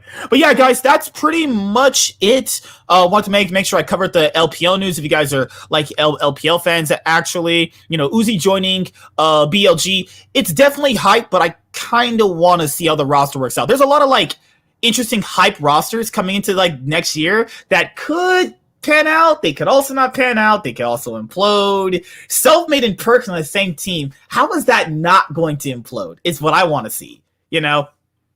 Their egos are going to join together, and they will generate the alter ego that Vegeta has in the Dragon Ball Super manga. The ultra. Oh, you're right. You're the alter ego. Yeah. And between the two of them, they're just going to DBZ style fusion and carry the LEC to another finals. Their form is called before each game, like X-Smithy. No. This is what Alfari literally asked, "Who's the coach?" Because I can't be doing this shit like I did this year. Who's the coach? He's like, "Who's the coach?" What happened, dude, with Jad and Alfari, man? There must have been a big argument that happened or something. I don't know, actually. But I mean, Jad started off as a good... Here's the thing. When Chat first started, I knew he was going to be good because he's on the desk. He's a caster. Yeah, you have to have a shit ton of knowledge. The problem is, what happens when the entire game changes and you no longer have the top-down view off the caster desk to just watch what everyone's doing? And as someone who's done some casting, you're allowed to watch some of the pro games. You're allowed to keep up, and sometimes you even get to watch some of the scrims and stuff to start practicing and to write takes and stuff like that. So there was probably a shit ton of knowledge that he had when he first started that really helped him out. But it kind of proved later on, knowledge only gets you so far. Knowledge only gets you so far. And that's the thing, is that he was casting he casted a lot of games, Worlds, MSI, everything, right? But it's different when you're in the team out and not having the outside view, because it's very easy to like criticize and like critique a team's play when you have the outside view versus what you could do like inside the game. If I didn't have the outside view, holy fuck, I would be so bad. Like that's the thing, is like he just had the outside view of everything. He never had the inside, and then when he actually got to be on the inside, I don't think it panned out the way, or like the way he had the way he envisioned it actually was. You know, plus like actually dealing with players, and like players have egos. There's not a single fucking player who doesn't have an ego. If anyone says otherwise, they're lying. If otherwise they are lying. But I know for a fact Chad also has an ego for a good reason. The guy is fucking smart. He makes some really good calls, and on the desk, he's a fucking force to be reckoned with. So no, he definitely has his place. But so you take a person like Jad, and you take a person like Alfari, and it's like the Titanic and the iceberg. It's exactly like that. It is that catastrophic combination of egos and just not getting the results that you want. And Alfari probably just looked at it and was like, why the fuck is a caster telling me what to do? Yeah, because that's how players think. Because it's not like fucking traditional sports where you have a coach teaching you how to play and molding you into what they want you to be. You know, this is a whole hell of a lot different. And a lot of people don't understand these concepts. Like, if I have the outside view of how a team's playing, that is just purely from a what there's a term in Yu-Gi-Oh for it. It's called it's like it's something the viewer does. It's in every single sport. It's called spectator. It's like spectator vision. Like I know there's a term for it. It's like, okay, backseat spectators. That's kind of the term. Like backseat dueling. It's like you're critiquing things that you really don't have the base inside knowledge of, right? But then when you actually do get the inside knowledge, then you kind of understand why a team couldn't do X, Y, Z during the fucking map play that they're doing. And then I think that's what his problem was. He couldn't really understand what a team needed from the inside versus what the outside. Because it's very easy to tell what a team needs from the outside because you don't have the inside information. When he got to be on the inside, it didn't pan out the way he wanted because there's all these different factors to make it good or bad. Yeah, you're freezing out a bit, MSK. You are freezing out to. Yeah, I will say though, just while he's freezing, I kind of hate when players do that though. So it's like depending on the outside perspective. Like 2010. Hello? Yeah, you're freezing out a bit, MSK. Yeah, like my internet is just having not good time today. Honestly, though, I hate when players do that though. Like Jats was playing like the season 1, like fucking 2010 or 2009. Like he is a veteran of the game. Same thing with Loco Doco when that shit with Team Liquid went down and Dardoff was like talking shit to him like he's not the coach. I don't care like what situations you have going on though. I hate when they fucking do that and they're like, oh, you're a caster or whatever. Oh, you're younger than me or whatever. Like not understanding like the fucking their background like that. It's so annoying. I think that is a problem that's going to slowly resolve itself though, because what you see. I always harken back to traditional sports because there are some things we can take advantage of there. One of the things is coaches don't necessarily have the same issue there because they're always like older veterans of play. We're talking guys who are like, 40, 50. They've been playing basketball, football, baseball, whatever sport for so many goddamn years. They've been involved with this for so long. They've started minor coaching and they've worked their way back up.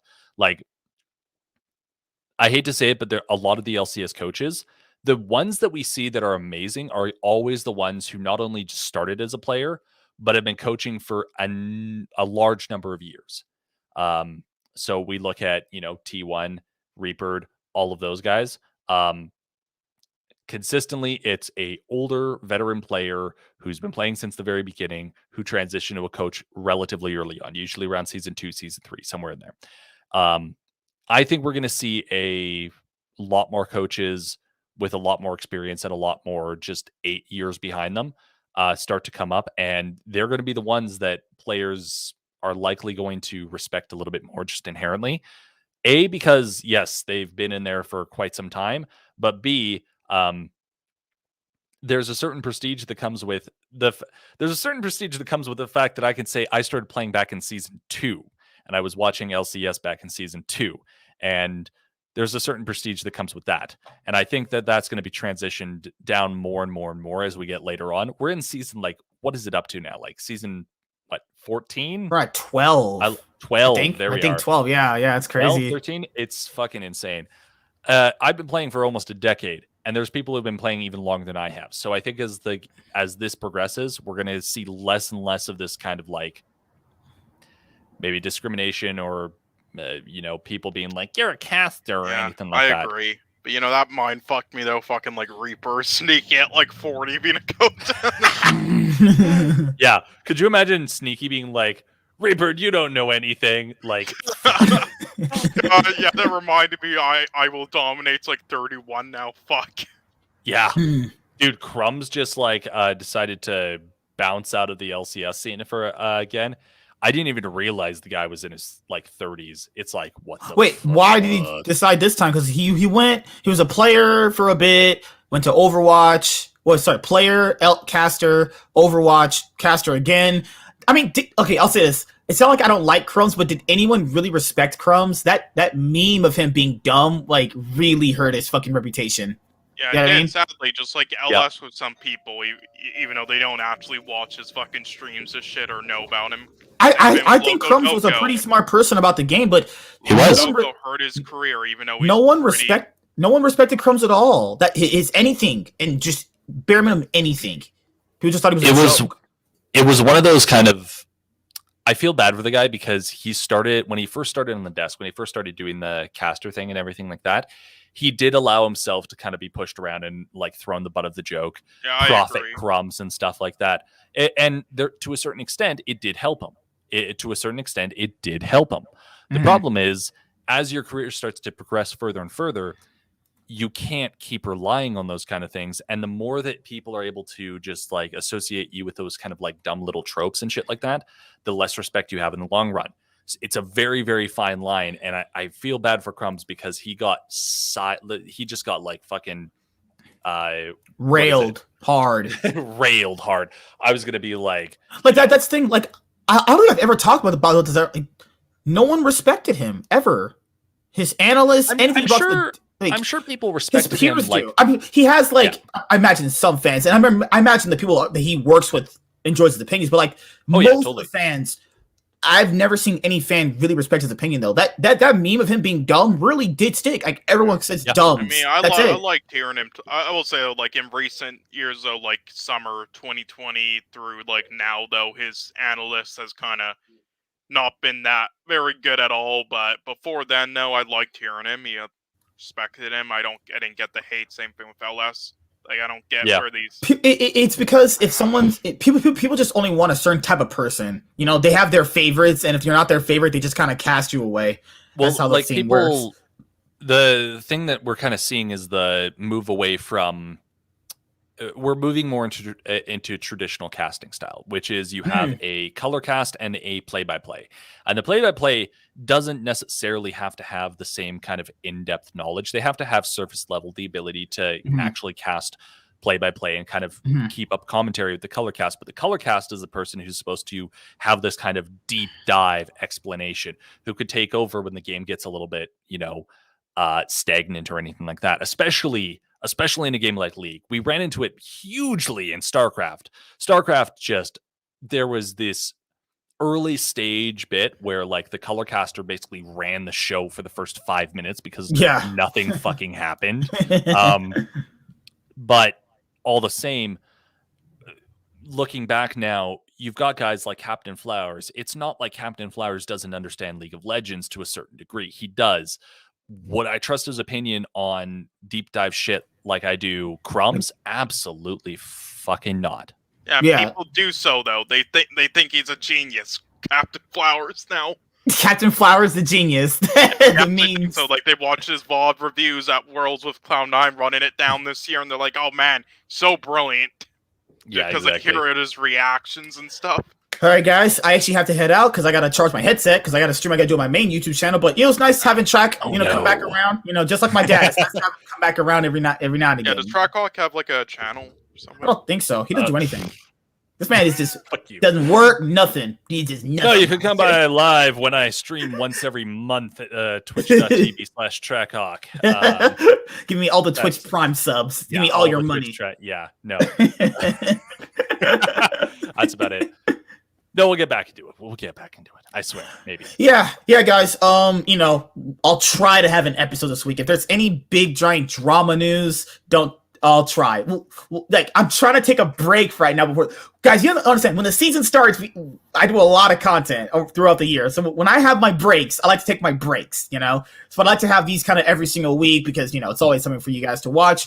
All right, guys, see you later. Like, comment, and subscribe. And we are heading out. Peace. Good night, guys. Goodbye.